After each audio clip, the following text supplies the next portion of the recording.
Sud Radio, Osez entreprendre, Thomas Binet. C'est un nouveau rendez-vous dans le Grand Matin Week-end sur Sud Radio, animé par une voix familière quand même. Bonjour Thomas Binet. Bonjour Jean-Marie. De retour sur Sud Radio. On va vous retrouver dans 10 minutes pour Oser investir. Mais avant ça, Absolument. Ce nouveau rendez-vous, Oser entreprendre, on va parler de quoi ? Eh ben, on va donner rendez-vous à tous les entrepreneurs de France qui se lèvent tôt, évidemment, pour vous écouter dans la matinale week-end.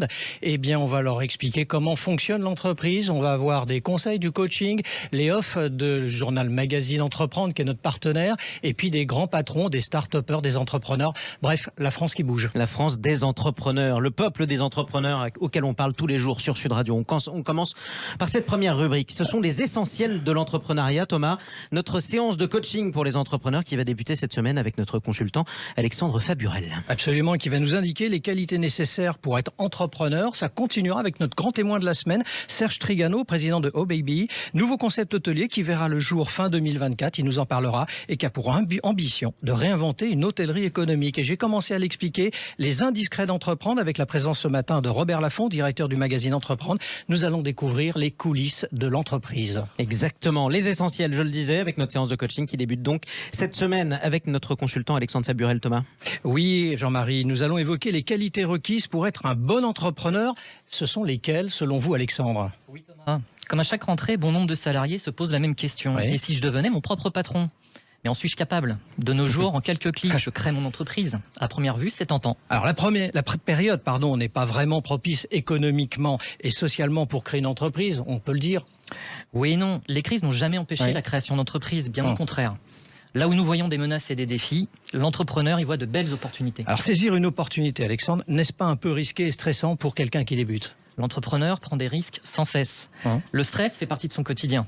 Les débuts ne sont pas toujours évidents, prêt à rembourser, ne pas se verser de salaire, ne pas prendre peur surtout. Alors on n'a pas chacun les mêmes facilités pour entreprendre. En effet, l'entrepreneur est un meneur, un décideur. Avoir du leadership est primordial. Être un bon communicant pour développer son réseau et son business est aussi un atout majeur. Bon, mais le monde évolue en permanence. Comment s'adapter à toutes ces situations ? Thomas, dans un monde où tout va très vite, l'entrepreneur se doit d'innover en permanence. Il n'y a pas un mois où une nouvelle loi, une nouvelle technologie viennent bouleverser un métier ou un secteur. Alors comment faire ? Tout simplement. Maîtriser des compétences techniques en gestion d'entreprise, en marketing, en commercial est primordial, afin de proposer de nouveaux produits ou services. Allez, un mot pour conclure, Alexandre. Passion. Oui, la passion pour votre business, si elle est sincère, sera une source d'inspiration et de motivation. Et toujours oser. Eh bien justement, il est temps de parler de passion. On accueille notre grand témoin, premier grand témoin de l'année d'ailleurs. Merci d'être intervenu aujourd'hui sur Sud Radio. Serge Trigano, bonjour à vous. Bonjour. Fondateur de Oh Baby. Vous êtes l'ancien président du Club Med évidemment et de Mama Shelter. Vous êtes l'invité de Thomas Binet. Quelle vie, Serge Trigano, quel parcours. Je suis très heureux que vous ayez accepté d'inaugurer cette formule Oser entreprendre ce dimanche matin. On pouvait rêver meilleur témoin pour représenter, que dis-je, incarner l'esprit d'entreprise. Bonjour Serge Trigano. Bonjour Thomas. Mais vous revenez de loin. En 1997, pour nos auditeurs, les actionnaires du Club Med, la famille Agnelli en tête avec ses 15 à 20% du capital, décident de vous virer, c'est le mot que vous avez utilisé, manu militari de la présidence. Vous avez juste 50 ans quand ça vous arrive, quand se produit cet épisode majeur dans votre vie.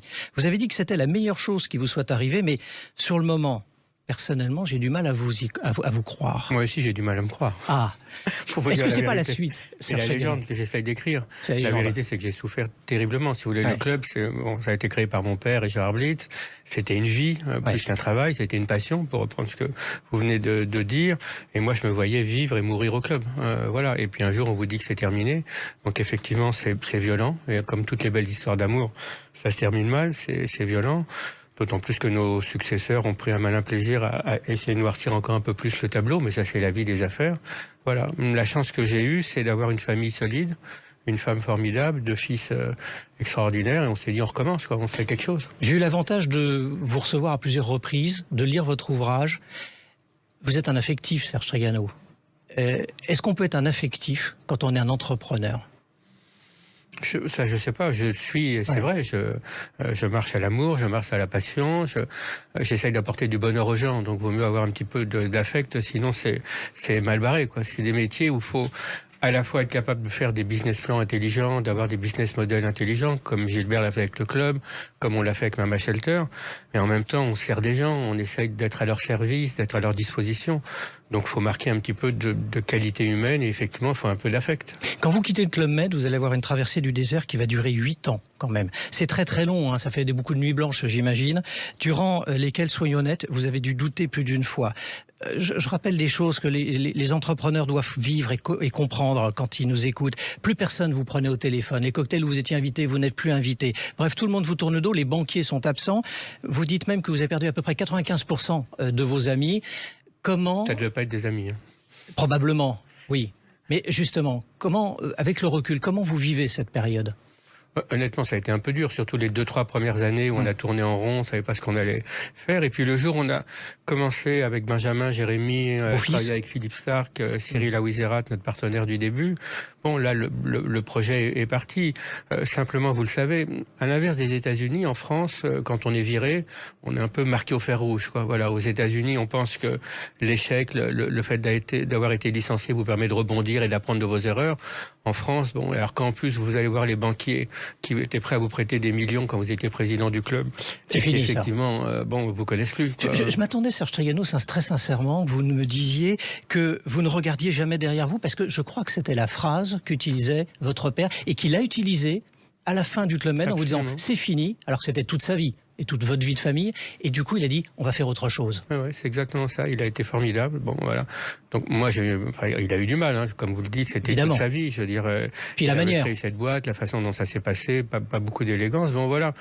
Mais bon, il vaut mieux regarder devant et d'essayer de faire. Et puis voilà. Et puis après, il y a eu l'aventure du Mama Shelter. Alors on va en parler, Serge Trigano. Justement, cette aventure du Mama Shelter qui déboule 8 ans à peu près après la fin du Club Med. Vous avez dû rencontrer 80 banquiers ou investisseurs, que nos auditeurs comprennent quand même la difficulté qu'était la vôtre, malgré le parcours qui était le vôtre. Un véritable donc parcours du combattant que connaissent beaucoup d'entrepreneurs. Parce qu'on va parler à ces entrepreneurs qui nous écoutent ce dimanche matin. Quel conseil là-dessus vous leur donnez par rapport à des périodes comme celle-là ? C'est d'y croire jusqu'au bout. Moi, j'ai cru que c'est la passion. J'ai mis tout l'argent, enfin tout le fric que j'avais gagné dans l'histoire du club. Le parachute doré, il est passé dedans. On avait acheté un bel appartement, on l'a vendu. Vous auriez pu arrêter de travailler ? Non. Non, mais financièrement. Financièrement non plus. Non plus, d'accord. On n'était pas actionnaire du club. Hein. Oui. J'étais un cadre très bien payé, mais on n'était pas actionnaire du club. Voilà, donc je pouvais pas m'arrêter financièrement. Et psychologiquement, j'avais aucune envie de m'arrêter sur cette partie-là, quoi. Voilà, donc j'ai eu envie de repartir. C'est vrai que les financiers ne croyaient pas. Bon.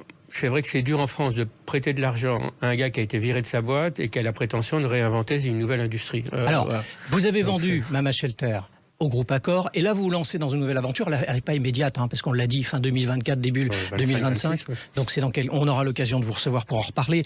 Et vous lancez ça de nouveau avec vos deux fils, Benjamin et Jérémy, et avec le concours également du designer Stark. Ça s'appelle Oh Baby, et vous voulez réinventer tout simplement l'hôtellerie économique, Serge Trigano.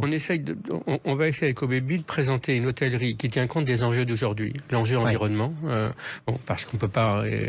Et la chaleur qu'il fait aujourd'hui témoigne à nouveau de la nouvelle donne. Donc il faut qu'on y pense. Construction en bois ou béton bas carbone, enfin d'essayer de tenir compte de tous ces enjeux qui sont les enjeux d'aujourd'hui. Et en même temps, des enjeux de difficulté de trouver du personnel pour travailler dans les hôtels et les restaurants. Donc de réimaginer complètement la façon de faire le check-in, le check-out, la restauration. Voilà. C'est un peu ça qu'on essaye de faire. On a la chance de le faire avec Philippe et puis avec un grand chef étoilé pour la restauration. On vous recevra pour en reparler. Je rappelle quand même pour nos auditeurs que vous aviez levé 20 millions pour Mama Shelter. Vous avez levé 10 fois plus, 220 millions. Ce qui veut dire qu'aujourd'hui, vous êtes bankable pour les banquiers, Monsieur Trigano. Tout arrive. Merci d'être venu du côté d'Oser Investir. Tout arrive et tout revient surtout. En tout cas, la morale de l'histoire pour tous ceux qui veulent devenir entrepreneurs et qui nous écoutent sur Sud Radio, c'est qu'il faut toujours remonter sur le ring. Merci beaucoup, Serge Trigano. Tout de suite, cette nouvelle rubrique aussi avec Robert Laffont, directeur du magazine Entreprendre, qui est à nos côtés. Bonjour à vous, Robert. Bonjour Thomas. Bonjour Chaque dimanche, Robert, vous nous livrerez les offs du magazine Entreprendre, les offs des entreprises. Thomas. Oui, Jean-Marie, alors en partenariat donc avec le magazine Entreprendre qui nous accompagne dans cette belle aventure d'Oser Entreprendre, nous allons tout savoir sur les coulisses des entreprises chaque semaine. Alors Robert, une démarche originale, d'abord celle du patron de Danone. Oui, c'est intéressant parce que là on voit un grand patron, celui de Danone, Antoine de Saint-Afrique, qui vient d'être nommé.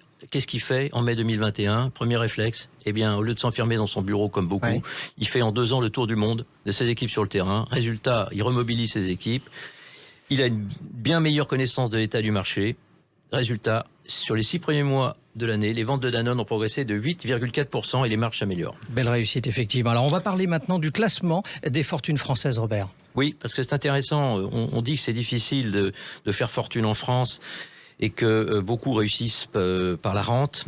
En réalité, quand on regarde le classement de notre confrère Challenge des grandes fortunes, on s'aperçoit que sur les 13 premiers milliardaires, vous entendez, les 13 premiers milliardaires, il y en a 9 qui sont des véritables entrepreneurs, qui sont partis de zéro et qui ont en une génération accédé au club UP des 13 plus grandes fortunes de France. Donc on peut réussir et faire fortune en France dès la première génération. Et premier du classement, c'est Bernard Arnault de LVMH. Oui. Vous voulez, Robert, également nous parler d'une PME qui réussit en France? Oui, alors c'est une PME que nos amis qui reviennent des plages connaissent bien, puisque c'est Méduse, vous savez, les fameuses sandales en plastique, bien connues des enfants qui passent leurs vacances à la mer.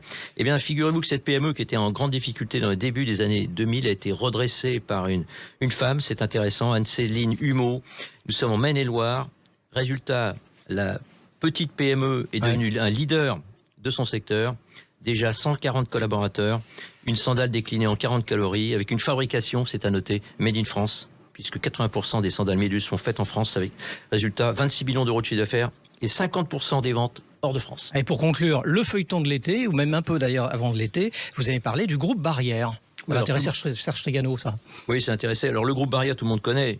Oui. Il y a le Fouquet's, par exemple, les fameux hôtels à Deauville, La Baule, les gens passent. Alors, le groupe Barrière, Dominique Dessaigne, il était le patron. Eh bien là, figurez-vous qu'il y a eu un clash familial, remue-ménage au sein du... Et c'est les deux enfants, Alexandre et Joy Dessaigne, qui finalement qui ont repris le pouvoir. Je ne sais pas si le père était d'accord, en tout cas, ils y sont arrivés. Et ils ont nommé un nouveau directeur général qui vient d'Altis France, qui était directeur de SFR, qui s'appelle Grégory Rabuel. Et l'objectif du groupe, c'est maintenant, en partie, de devenir le Netflix du casino. Eh bien, écoutez, on va suivre ça. Merci Robert Laffont. Merci beaucoup Robert Laffont. Merci à vous. Je rappelle qu'on peut retrouver dans vos kiosques tous les magazines du groupe Entreprendre. Merci à vous Thomas Binet. On vous retrouve dans un instant pour Oser Investir. À tout de suite. Sud Radio, Oser Entreprendre, Thomas Binet.